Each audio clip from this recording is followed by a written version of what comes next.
So guys, magbigay lang po tayo ng reaction dito sa video ni Joey Cruz, no? Na sabi niya dito, si Gibo daw ang ipipwesto nilang president. Nako. Kanina si sino 'yan? Si Ramon Ang. Ngayon, ito namang vlog ni Joey Cruz, ang ipipwesto daw ay si Gibo Chodoro kung sakaling magkaroon ng anong tawag diyan, military takeover or kung ano-ano man mga kababayan, kung ang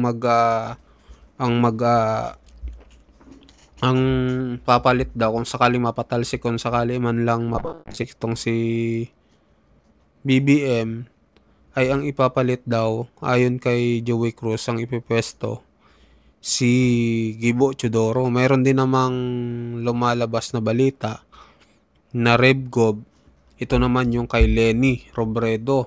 Kapag snap election naman, kay Tito Soto daw mga kababayan. So yun yung mga posible daw na mangyari. Pero wala pa naman. Ito siguro ay basihan pa lang nila mga kababayan. So panoorin natin. To some sources, noong panahon na kinikidnap si PRRD, he surrounded himself with so many soldiers. That's what he did. Ang nakakataka, bakit? Sinabi ko lang na, bantayan natin si Gibo ha, kasi hindi natin alam, baka mamaya siya na yung presidente, ganon. Philippine Defense Forum, a very, very yellow page, started attacking me. Kung sino man nagsulat dito sa putang inang page na to, una sa lahat, putang ina nyo, we are the people. DDS are voters, Filipino people. Desperately try to win over the AFP-CBN to prop your fantasy of installing your chosen one into power. The chosen one is the one who won the 2022 election, whose job is to take over when a president is incapacitated to lead the country. That chosen one is constitutionally constituted. I mean, that's what they want to make us, that is how they want to project us. Ganun yung gusto nilang palubasin. Ang gusto nilang palubasin na parang, itong mga DDS na to, dilulo kayo kasi gusto nyo si Inday Sara ang pumalit, ganyan. 2022 pa lang, alam na namin na kapag incapacitated si Bongbong, si Inday Sara ang papalit. And that is the exact reason why she was voted. Kasi we want an assurance that if a Bongbong presidency fails, Inday Sara is going to take over. It's not a fantasy, idiots! This is giveaway. Si Gibo ang ipipwesto nila.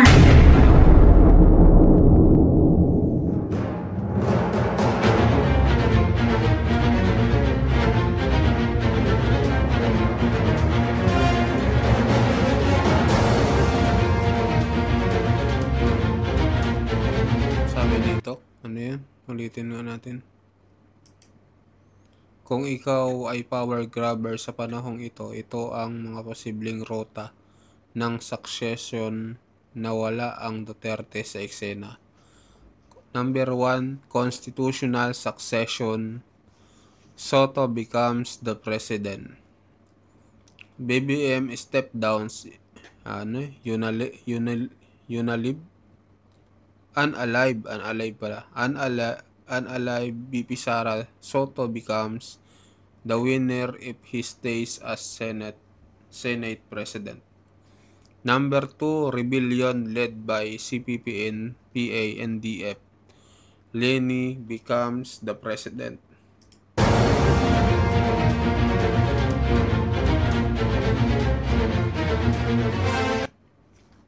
Disregard the constitution via violence, induce chance of yellows and pinks, owes BBM install Leni as president as she is the most popularly and acceptable figure from their lot.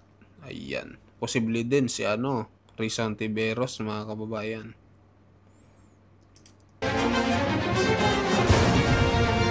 Ito naman, military junta, Gibo becomes the caretaker of the state.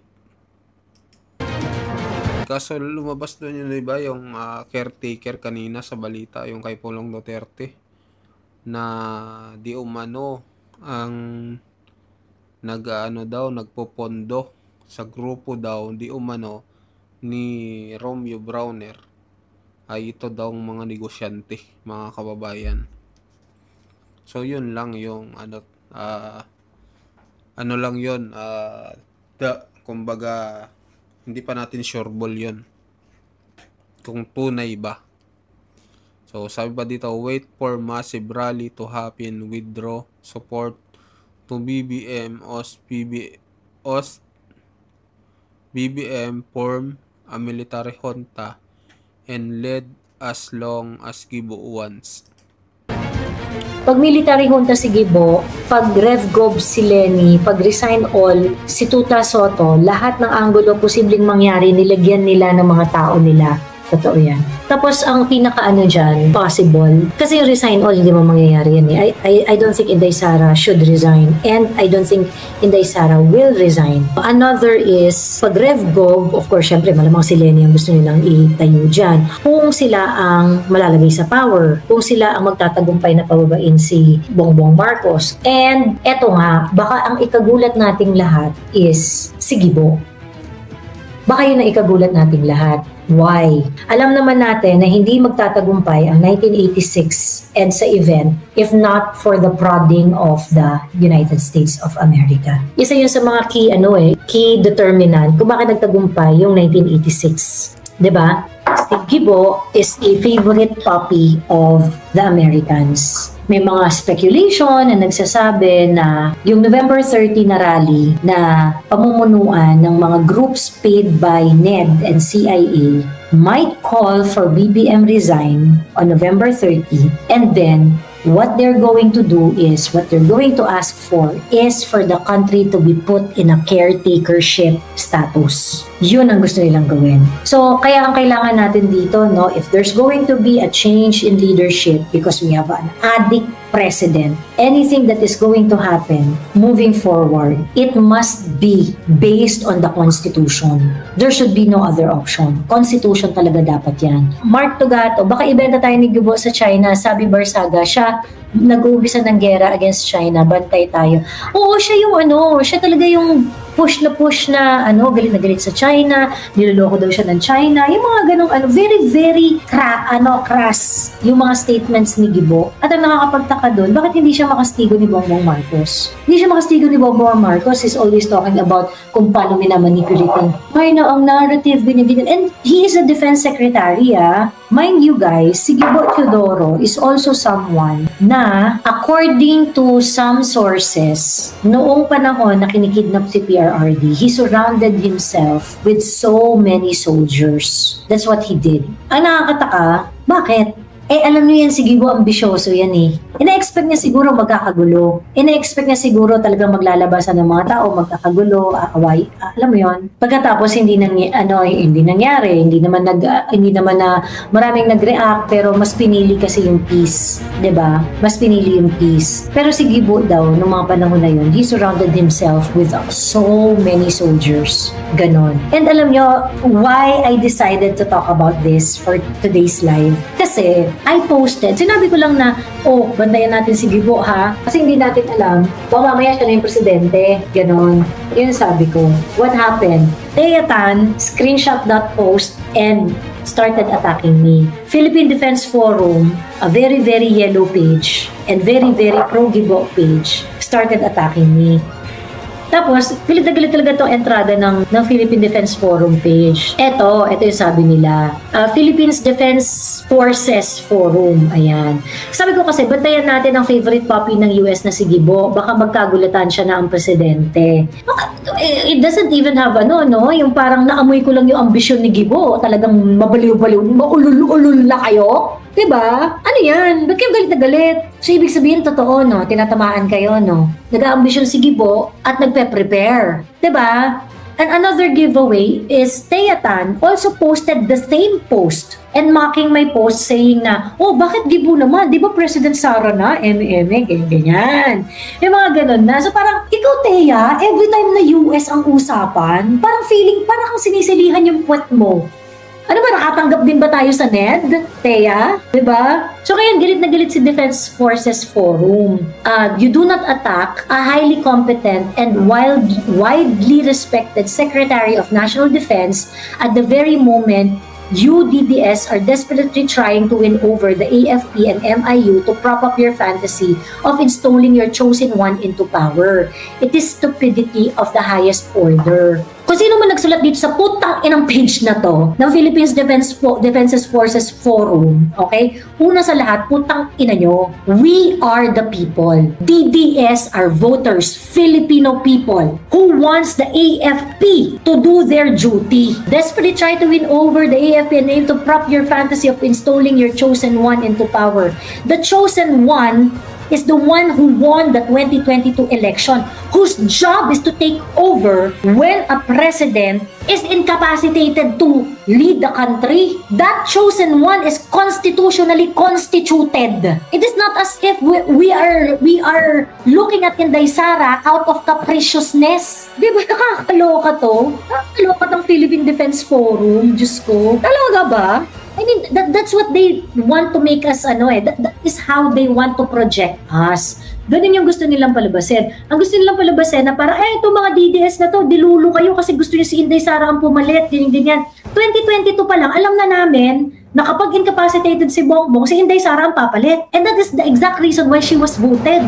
Kasi we want an assurance that if a Bongbong presidency fails, Inday Sara is going to take over. It's not a fantasy. Idiots! Who wrote this post in Philippine Defense Forum? Idiot! Bobo! It is stupidity of the highest order. Why is it stupid? Is it stupid to rely on the Constitution? Is it stupid to rely on law and order? And you call yourself Philippines Defense Forces Forum? Are you fucking kidding me? Nakakaloka tong mga tangang to.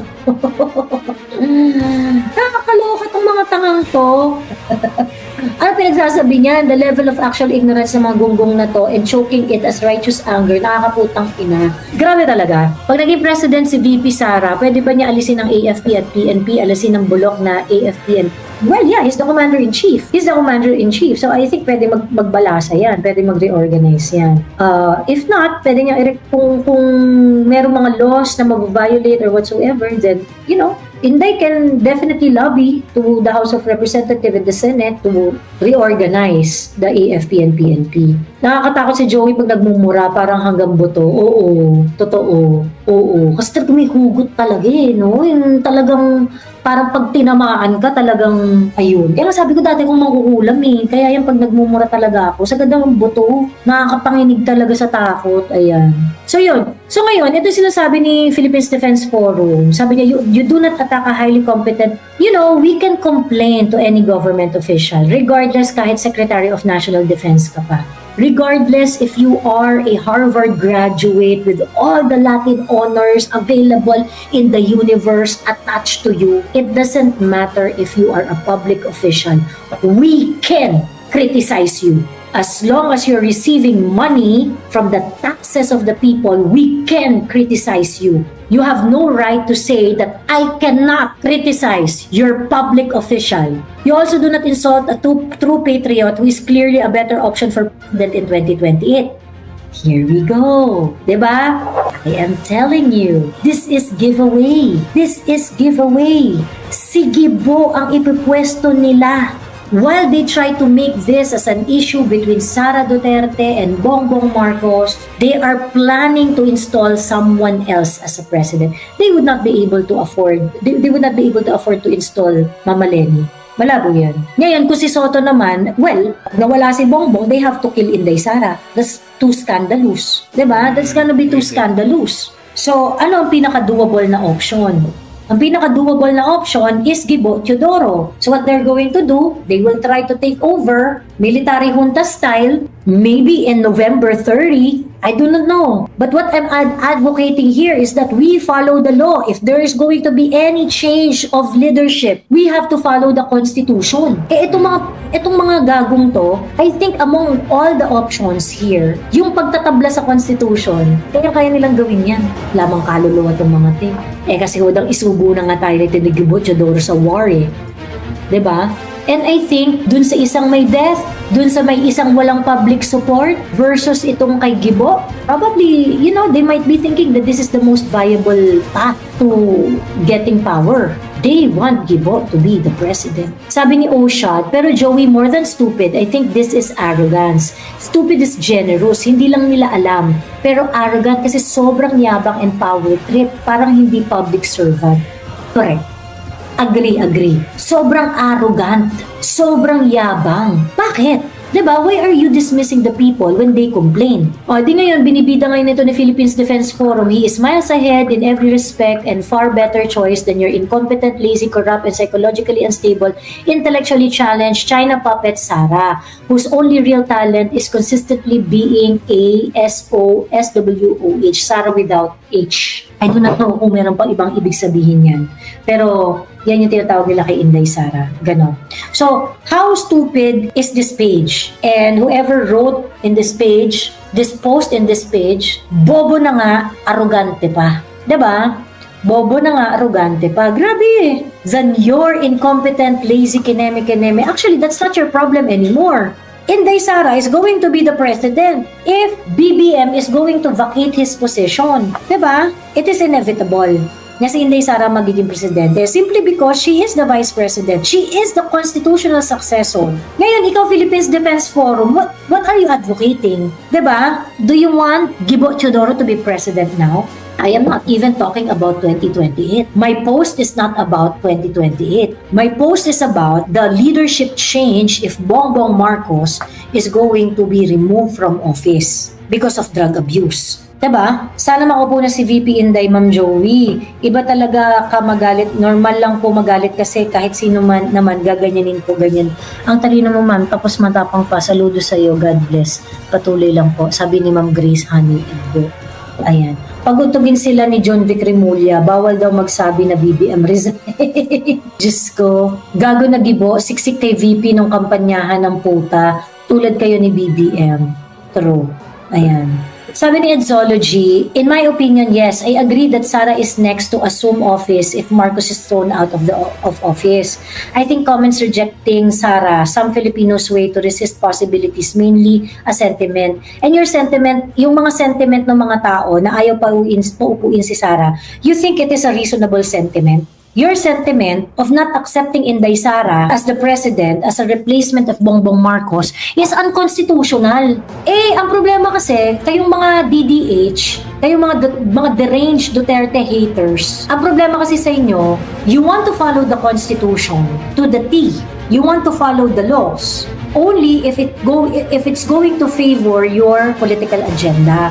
But if the law and the Constitution would favor a Duterte, kayo nyo nga tablahin yung Constitutional Bill of Rights ni PRRD eh. Acceptable lang sa inyo eh. Yan yung problem sa inyo. Ngayon yung sentiment hindi, ito lang kasi ang sentiment, ito lang ang sentiment. Is it a reasonable sentiment? It's a bobo sentiment. Mas maintindihan ko pa kung ganito eh. Well, wala tayong magagawa. Let's remove Bongbong Marcos. Addict, corrupt. Tanggalin na natin yan. Let Sara be the president. Ito siya naman talaga yung designated to succeed Bongbong Marcos. But we have to give Inday Sara stern warning. Not because you are the legitimate successor of Bongbong Marcos, it doesn't mean that we like you. We are going to watch you. And we are going to remove you from office if you fuck up also. Diba? Meron bang nag-iisip na ganyan? Ganyan kasi yung reasonabling pag-iisip. Yung rumirespeto sa batas. Kaso, meron ba tayong narinig na pink na ganyan mag-isip? Or yellow? No, kasi yung sentiment ninyo, tatanga-tanga. So ayun mga kababayan, ano masasabi nyo dito? Mangyayari kaya ito ngayong November 30? No? Yung kung magkakaroon sakali ng gulo, no? At sabi, kung magkakaroon ng gulo, magte-take over daw yung military junta. At ang magiging presidente daw ay si Gibo Teodoro, ang ipipwesto mga kababayan. So mag-comment kayo kung ano ang pahayag nyo dito, anong komento nyo. At sa mga bagong pasok dyan, pa-subscribe po ng ating channel. Maraming salamat po.